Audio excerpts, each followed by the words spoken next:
Yo, what's good? It's Axgunner, the real Axgunner, and this is my leveling guide. But before we get into it, I've divided the guide into sections, so it's easy for you guys to jump to the parts that you need. First, we got levels 1 to 100, levels 100 to 200 non-Starforce maps, level 100 to 200 Starforce maps, level 200 to 275, and lastly, bosses and monster park. Now, I've put all the timestamps in the description box below, so feel free to just jump to the parts that you need. Now, I have left out questing and theme dungeons, and that's because I don't think doing theme dungeons is faster than pure grinding. I know that opinion will open up a giant discussion, so let's all agree to disagree, and let's leave it at that. So let's get to the guide.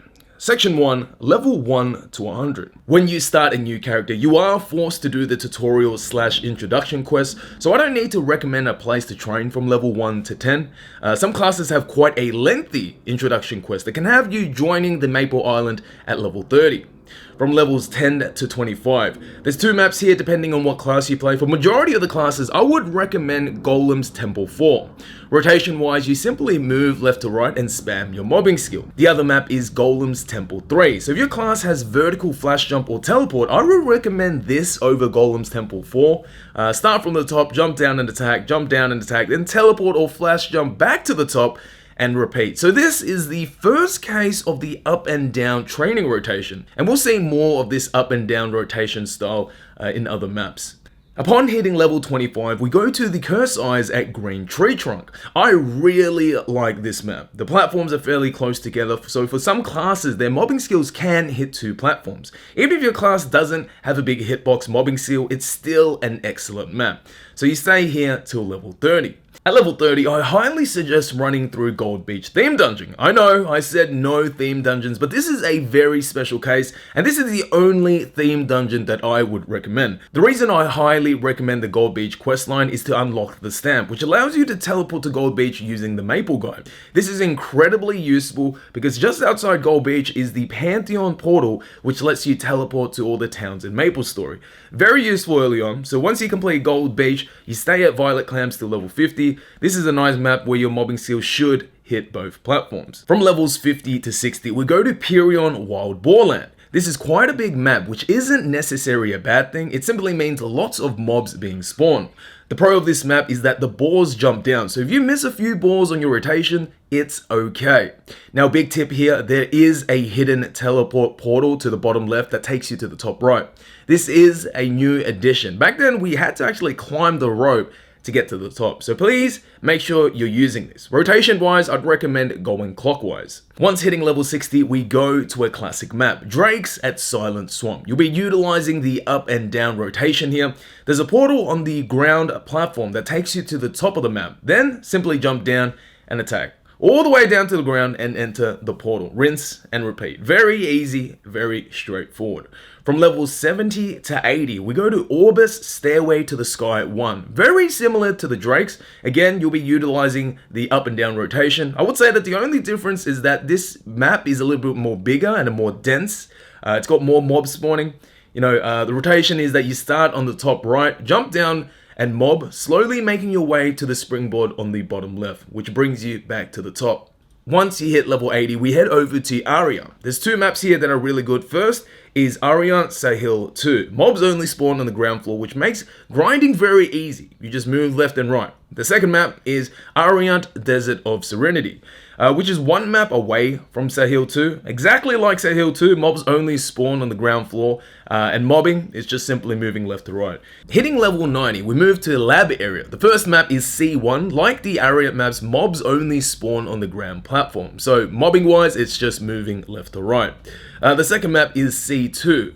Which is the same thing, mobs only spawn on the ground floor, but the only difference between C1 and C2 is that C2 is noticeably bigger.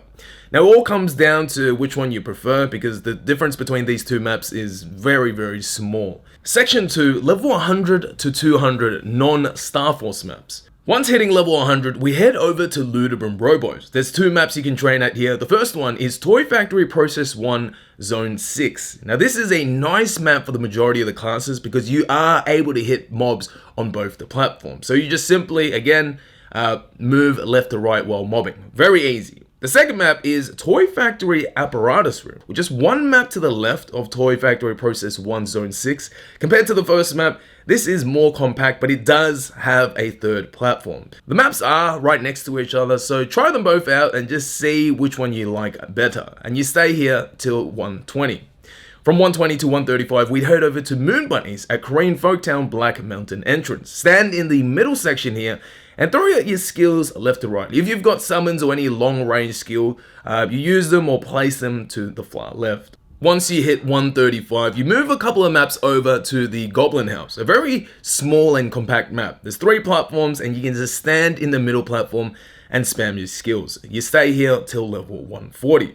At 140, we head over to Koning Tower. There's 2 great maps here. First is Koning Tower, 3rd floor 1, and then we got Koning Tower, 2nd floor 1. Now both these maps have the exact same layout. It's got 3 platforms which you stand in the middle and do the mobbing. The only difference between the 2 maps are the mobs. One has green monsters and the other has blue monsters. So depending on whatever color you like looking at more, I guess, go for that one. And you stay here till level 150. From 150 to 165, we head over to Mantis and Blood Mantis at Colossus West Road 2, a lovely 2-platform map. Now, if you do time your flash jumps correctly, you can hit the bottom and the top platform at the same time.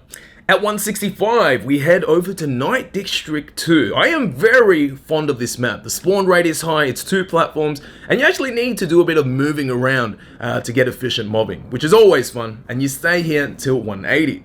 From 170 to 185, I recommend coming to Omega Sector UFO 202. In this map, there's 2 small platforms on the left and 1 longer one on the right. This is one of the maps where you can choose to be very lazy and stand in the middle, or train via moving around the map. At level 180, we head over to Swollen Stumps at Desolate Hills. Mob spawn is very high. Also, there's a portal that you can utilize to move up and down the map. With 4th job skills and hyper skills, you shouldn't have a problem training here efficiently, and you stay here to about 180. From 180 to 200, we head over to Forsaken Excavation Site 2, or FE2 for short, and Forsaken Excavation Site 4, FE4 for short. FE2 is a super amazing map. I would say every class, that's right, every class trains here very, very efficiently. You literally just stand on the middle platform and spam all your skills. If FE2 is too crowded and you're not able to find a map, you can head over to FE4. Now this map does utilize the up and down rotation. There's a portal located at the center on the ground platform that takes you to the top. Not as lazy as FE2, but still a very, very good map. Section 3, level 100 to 200 Starforce maps. Look, before we get into this section, let me say you need funding to train at these maps. If you're grinding at Starforce maps and every mob is like a goddamn boss fight, your EXP per minute is going to be trash, right? If you're not at least 2 hitting mobs, just go to the non-Starforce maps.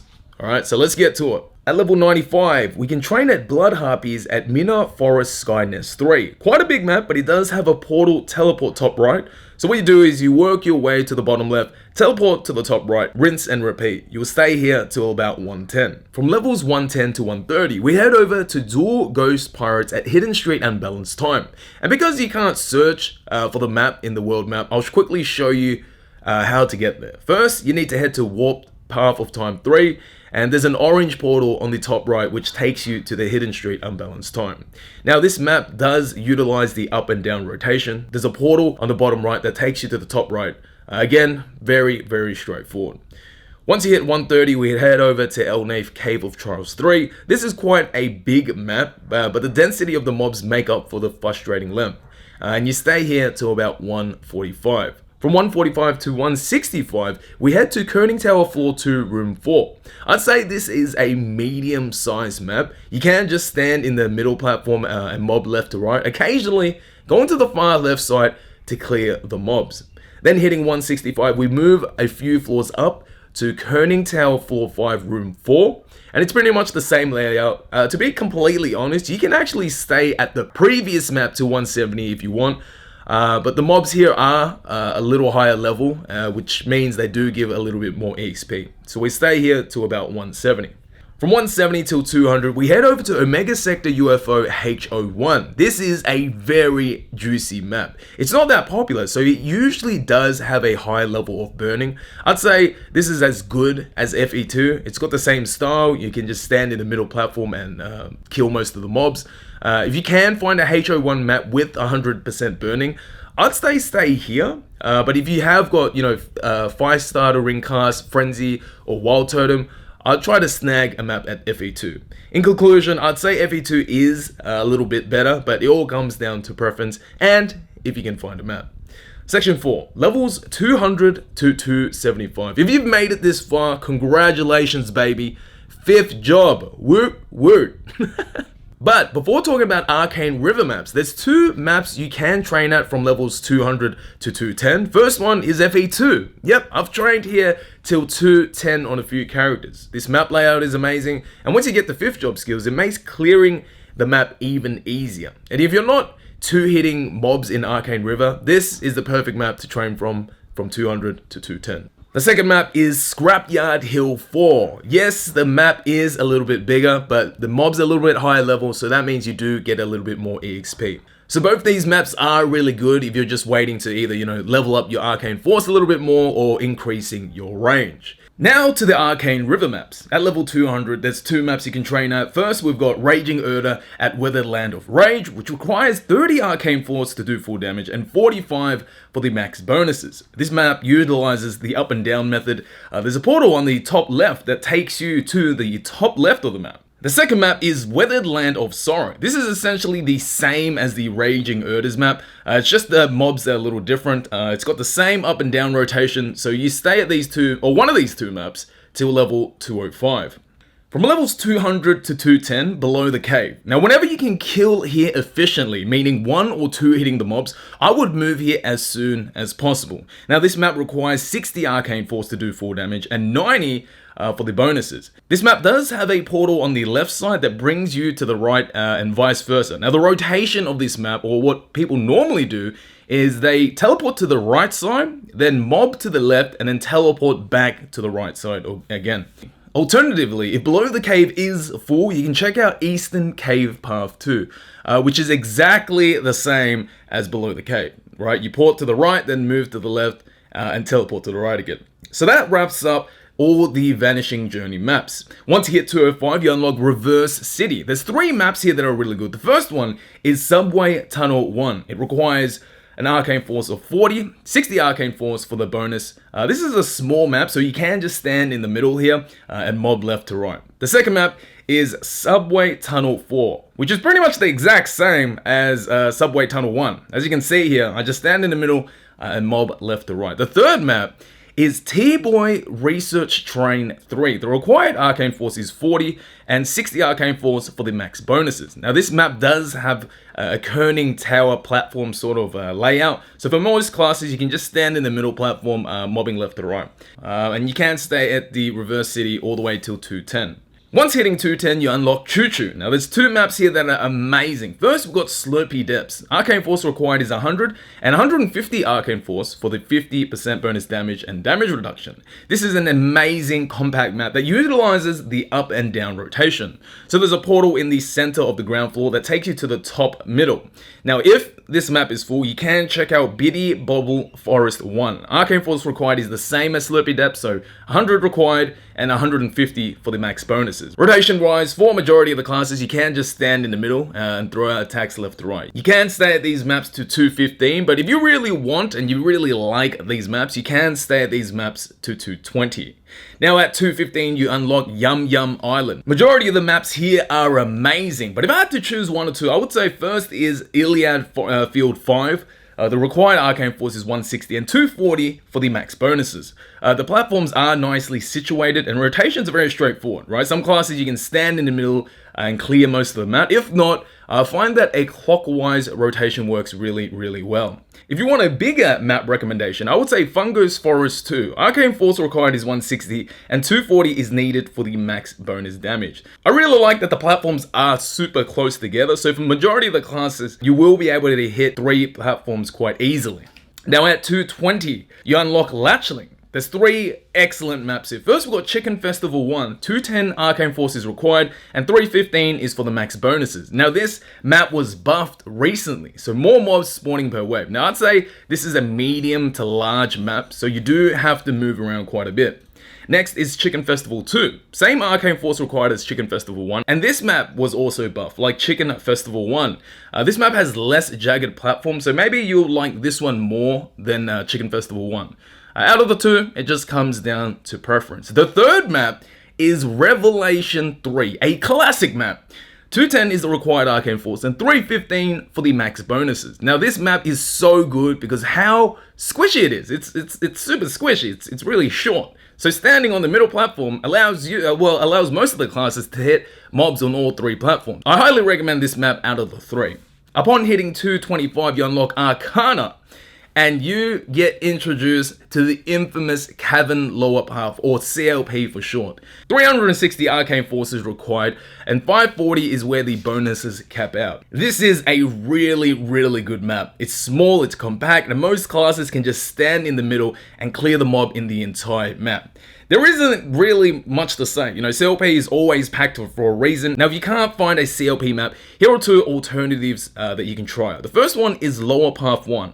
Arcane Force required is the same as CLP, so 360 and 540 for the bonuses. This map was recently buffed as well, so it's always nice and dense. I like how there's always a juicy pocket of mobs on the far left and far right due to how the platform layout is.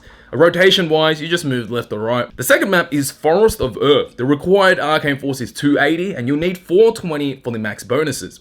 Now, recently this map was buffed as well, and the mob spawn per wave is kind of insane. You'll see here that the little platforms spawn 2, ground floor spawns about 10, and the middle platform spawns about 4 to 5 mobs. Rotation wise, yeah, like usual, just move left or right. At level 230, you unlock Moraz, and this area is total trash. The maps are just way too big, and people just skip this entire area, right? You just do the pre-quest for the symbols, and that's it. So from 230 to 235, I would say just stick with Arcana. At 235, you unlock Esfera. There are 2 maps here that are pretty decent. The first one is Mirror Touch C3, or MTS3 for short. 600 Arcane Force is required, and 900 Arcane Force for the max bonuses. This is a medium-sized map, so you are going to have to do a lot of moving about. With medium maps, it is hard to recommend a mobbing style, so you are going to have to come up with your own rotation. The second map is Mirror Touch C4, or MTS for short. Very similar to MTS3, and again, you're going to have to come up with your own rotations. But look, if these 2 maps do seem a bit too big and, you know, it seems like you're not mobbing efficiently, you can stay at CLP all the way up to 245. It all comes down to what you prefer. But the EXP from the mobs here is certainly better, just because the mobs here are a little bit higher level. At 240, you unlock Celis, and holy mother of buckets of fried chicken. This is an insane area. There's 2 beautiful maps here that I recommend. First is Star Swallowing C1, or SSS1 for short. 670 Arcane Force is required to do full damage, and 1005 Arcane Force is required for the max bonus. So this map does have CLP vibes, very small and 3 platforms. You'll be spending a majority of your time just standing in the middle and mobbing. Very straightforward. The second map is Star Swallowing C4, or SSS4 for short. Very similar to SSS1. It's small, it's compact, the mob density is juicy, and it's got that CLP vibe going again. Out of the 2, I do prefer SSS1, but to be honest, it all comes down to personal preference, and you can stay here all the way up to 250. From 250 to 255, I would say these are the hell levels, just because there's a range of methods people use to train. The most common is the EXP route. So we got 2 maps. The first map is Void Current 3 in Moonbridge. 730 Arcane Force is required to do full damage, and 1095 Arcane Force for the bonuses. This map is very class dependent. It's a medium-sized map with tons of platforms, and all I can say is it depends on your class's mobbing abilities. The second map, or maps with an S, is that we go back to Celis maps SSS1 or SSS4. These 2 maps are excellent for EXP. And yes, you can stay here from 240 all the way to 255. Now, the second method people use is they normally stay in Arcana, specifically CLP for the droplet. Celis and Moonbridge mobs do not drop droplets, and for the people who are unfunded, this is a good way to level and make some nice income on the side. Now when it comes to these two methods, it does just depend on what your primary focus is. Is it EXP focus, or do you want to balance EXP and make some mesos, nodes, droplets on the side? From 255 to 275. Now, if you are at this point in the game, I'm sure you wouldn't need my advice on where to level at this point. But if I was to recommend maps, I would say it's End of the World 1.5 and End of the World 1.4. End of the World 1.5 is the go-to map. Majority of people stay here all the way to 275. But if all maps are full, you can go to End of the World 1.4, which is very similar to End of the World 1.5. The last section, bossing / dailies. So alongside your training, you will want to do these bosses and dailies as well. It's good for EXP, it's good for mesos, and it's a great break from training. So let's get straight into it. At level 90, you unlock normal Zacium. For new or unfunded players, I recommend doing normal Zacium at level 100, because at level 100, that's when you unlock your 4th job skills, which have significantly more damage. Otherwise, if you want to risk it for the biscuit, you can try doing Zacium at level 90. The standard procedure is to just pick up a ruin before queuing for Zacium for that extra juicy EXP. Starting at 105, you can start doing Monster Park. You can enter up to 7 times a day. You get 2 free entries a day, and you can purchase the 5 additional tickets from the cash shop, reward shop, or sometimes event shops have entry tickets as well. At level 130, you can start doing normal healer. Not much to say, just another very straightforward boss fight. At level 140, you can start doing Golux. There are 4 difficulties: easy, normal, hard, and hell. For most of you, you'll be doing easy and normal. The great thing about normal is it can drop the solid Golux ring. So if you do luck out, you can sell it for a bit of profit, or you can use it yourself. Now at 160, you can start doing normal Horntail. The boss is very nice because it does have a chance of dropping some boss drops, which you can use yourself or sell for a bit of mesos. At 160, you can also do Chaos Horntail, but it does require a bit of funding. So for the majority of people out there, I would say don't worry about this bad boy at all. At 180, you can start doing Madman Ranmaru. Like Chaos Horntail, some decent funding is required. And if you can't do this or Chaos Horntail, don't worry about it too much. Now with the bosses, the earlier you do them, the more impactful they are. So I highly recommend doing them as soon as you can. Now another little tip is once you hit level 90, there is a scrapyard quest that's just NPC talking and a few cutscenes, and you do get about 90% EXP in about 5 minutes at level 190. If you do that quest at level 199, you get about 50% EXP. So be sure to do them when you're leveling your characters. So that's pretty much it. That's Axgunner's leveling guide. There really isn't much else to say. So if this video has helped you in any way, shape or form, hit the like button, subscribe if you want to see more Maplestory content, and come visit me on Twitch if you want to come have a chat. I'm Axgunner, the real Axgunner. Peace out.